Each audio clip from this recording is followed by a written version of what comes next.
برای دوختن دکمه نخو به این شکل با همون نخ سلایی که از قبل تهیه کرده بودیم شروع میکنیم به دکمه دوختن. این دکمه رو پایه‌دار ما میدوزیم به این صورت. اولیش میزنیم انگشتمون رو میندازیم زیر دکمه به این فاصله، حدوداً نیم سانت خشک‌تر. به این صورت سوزن رو از هر کجا در میاریم به همون جا هم فرو میکنیم. پشت دکمه‌مون هم زیاد نخ نباشه. تقسیم میکنیم چون 4 سوراخه به همون تعداد که هر جا زدیم همون تعداد هم به صورت مساوی میزنیم. معمولا هر سوراخی رو 4 بار نخ سلام رو میزنیم، بعدش آخریشو به این صورت انتهای نخ میگیریم، دکمه هم سفت میکشیم روی بالا، دور اینه با دست اینطوری میکشونیم این نخ رو پر میکنیم. پایه‌دار میگن دکمه پایه‌دار به این صورت. بله. از پشت هم به این شکل. این همون نخ سلاییه که تاپ داده بودیم، با همون نخ میدوزیمش. خب برای دکمه سر دست آستین شروع میکنیم.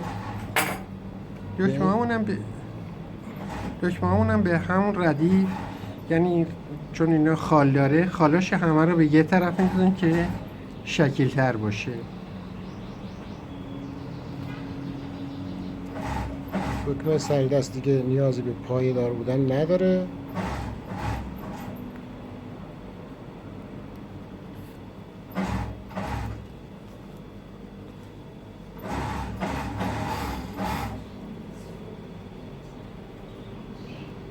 از زیر میزنیم. دومین حالا یا 3 تا یا 4 تا دکمه معمولا میدوزن به سر دست. توی ردیف باید باشه.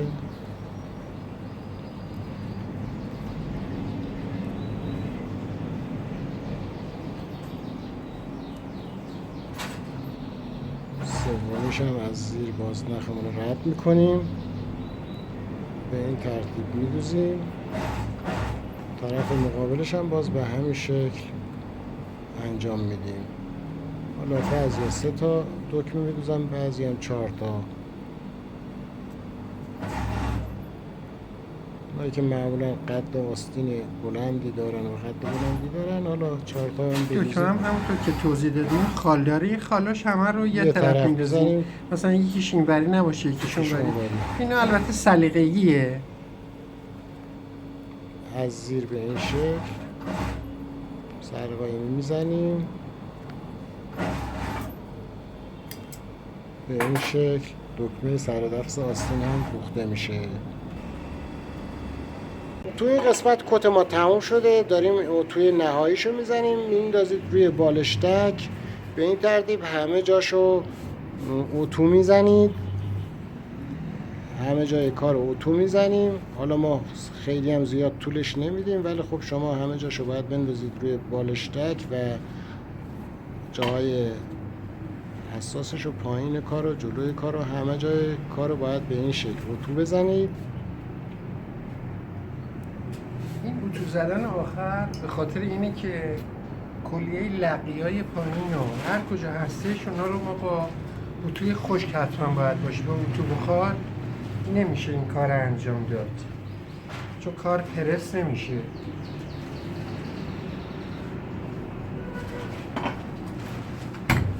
به این صورت همه جای کار رو اتو میزنیم. حالا ملاحظه کنید اینجا حالت لقی داره، این حتما باید این لقی ها گرفته بشه به این صورت. دور تا دور کار رو باید به همین ترتیبی که داریم اتو میزنیم لقیاشو میگیریم به این ترتیب زده بشه.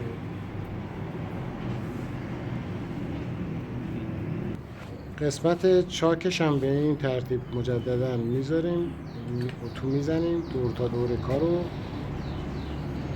اتو میزنیم. برای چاک هم که اتو میزنید دقیقا باید روی همون قسمتی که ما دوختیم باید چاک قرار بدیم که چاک به این حالت نشه لقی پیدا بکنه یا زیاد رو هم نیاریم که چاکمون حالت در رفتگی پیدا بکنه. کاملا رو همون جایی که ما دوخته شده قرارش میدیم، به این صورت اتوش میزنیم. دور تا دور کار اتو میزنیم. اینم باز این پقلیاش گرفته میشه به این صورت.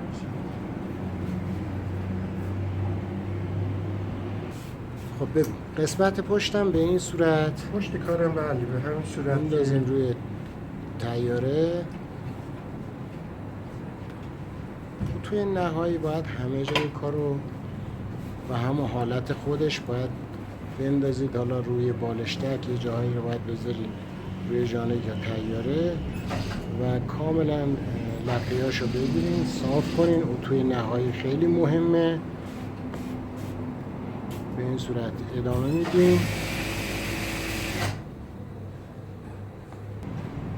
این قسمتش هم به این شکل روی طیاره میندازیم و به این صورت اتوشو میزنیم.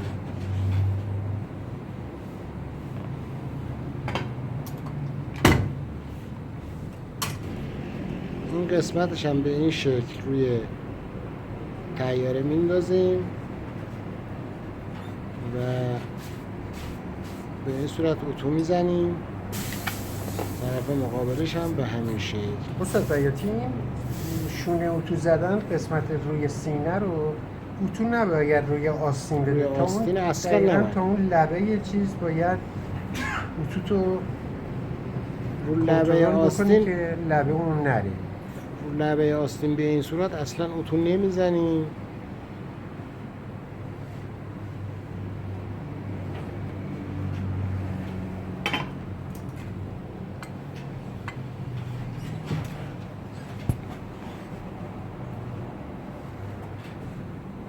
به این صورت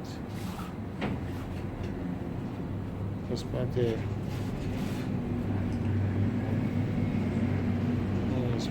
اتو میزنیم.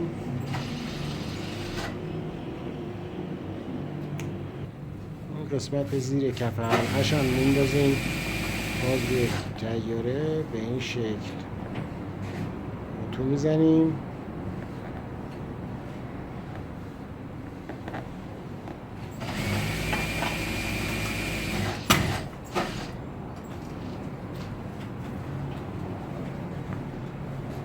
قسمت یقش رو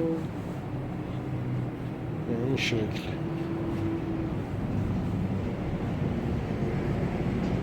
تا همون قسمتی که شکست یقه است به این صورت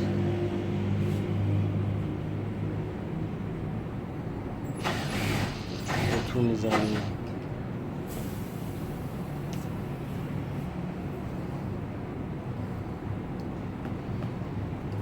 سمت مقابلش هم به همین شکل.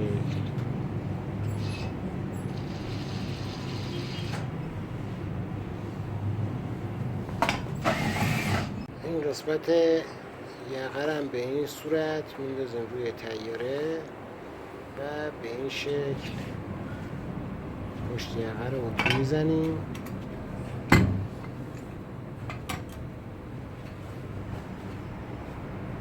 این ترتیب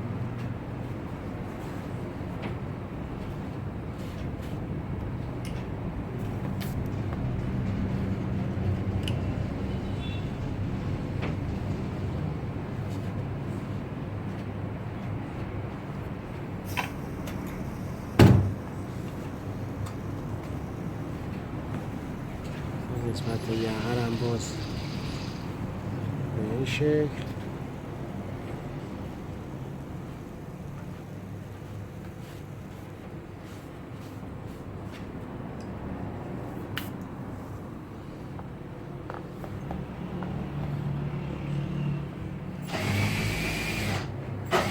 اتوشو میزنیم. یقه رو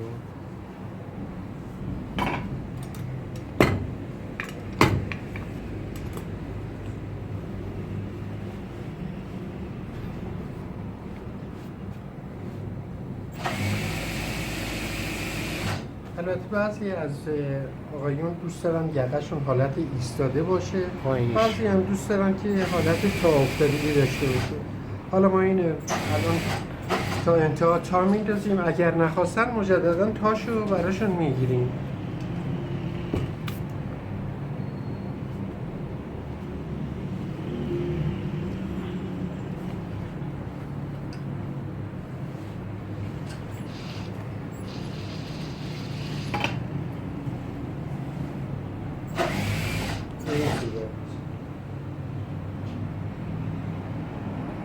اگر نخواستن تا یقه قسمت گرفته پایینش گرفته میشه. می‌ریزیم روی قسمت تیاره. شونه رو هم به این شکل میندازیم روی تیاره.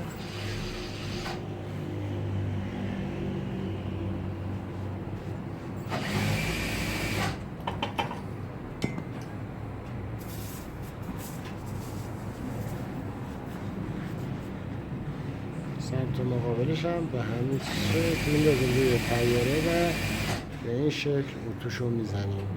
خب تو این قسمت بالشی که دستی رو اوضاع توضیح میدن استاد. اون بالش تختی که دستمونه میندازیم زیر کار برای اتو زدن بالای آستین بدین صورت.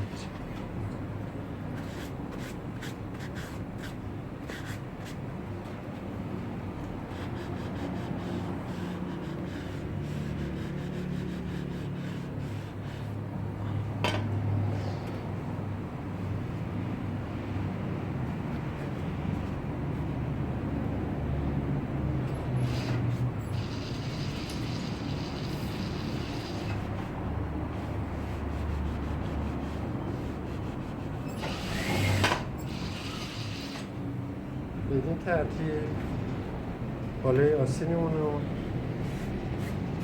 اتو میزنیم.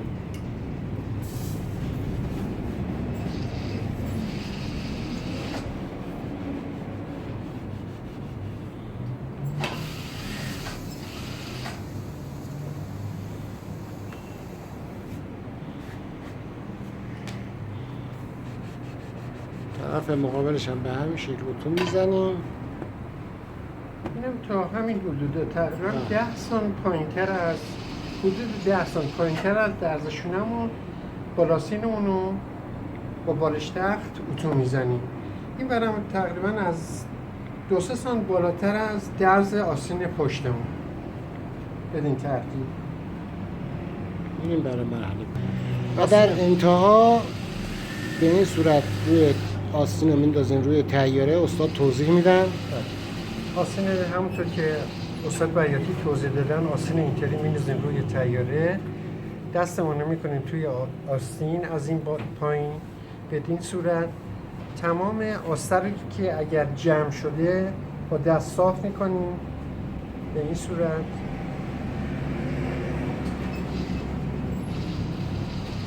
و شروع می‌کنیم به اتو زدن.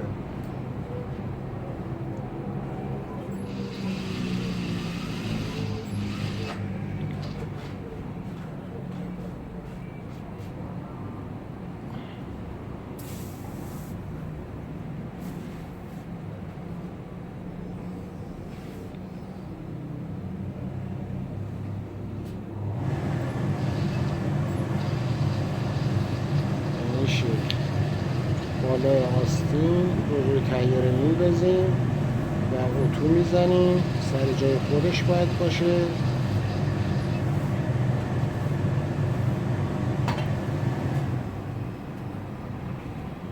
قسمت پشتش هم به همون ترتیب.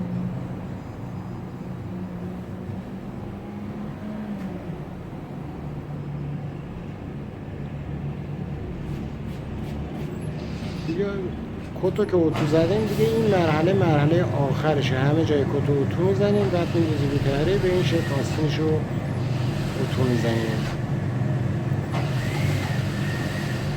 طرف مقابلش هم به همین صورت.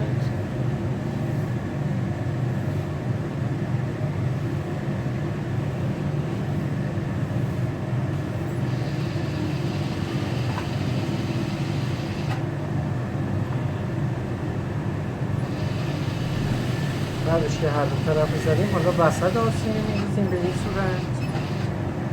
این آخرین مرحله اتو زدن آستین روی طیاره.